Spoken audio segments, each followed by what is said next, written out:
ಬಾಳೆಬರೆ falls ವೈಭವ ಮತ್ತೆ ಮರುಕಳಿಸಿದೆ. ಶಿವಮೊಗ್ಗ ಮತ್ತು ದಾವಣಗೆರೆ, ಹಾವೇರಿ ಜಿಲ್ಲೆಗಳಿಂದ ನೇರವಾಗಿ ಕುಂದಾಪುರ ಮತ್ತು ಉಡುಪಿಗಳನ್ನು ಸಂಪರ್ಕಿಸುವ ಮಾರ್ಗದಲ್ಲಿ ಈ ಜಲಪಾತವಿದೆ. ಹೊಸನಗರದ ಮಾಸಿಕಟ್ಟೆಯ ಮೂಲಕ ಹಾದು ಹೋಗುವ ಬಾಳೆಬರೆ ಘಾಟಿ. ಈ ಘಾಟಿ ರಸ್ತೆ ತಿರುವು ಮುರುವುಗಳ ಜೊತೆಗೆ ದಟ್ಟಾರಣ್ಯದ ಸುಂದರ ನೈಸರ್ಗಿಕ ನೋಟ, ಕಣಿವೆಯ ವಿಹಂಗಮ ದೃಶ್ಯ ಕಾಣಿಸುತ್ತದೆ. ಮಾರ್ಗ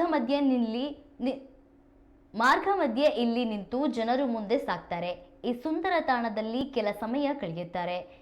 ಈಗ ಮಳೆಗಾಲ ಆರಂಭವಾಗಿದ್ದು ಬಾಳೆಬರೆ ಫಾಲ್ಸ್ಗೆ ಕಳೆ ಬಂದಿದೆ.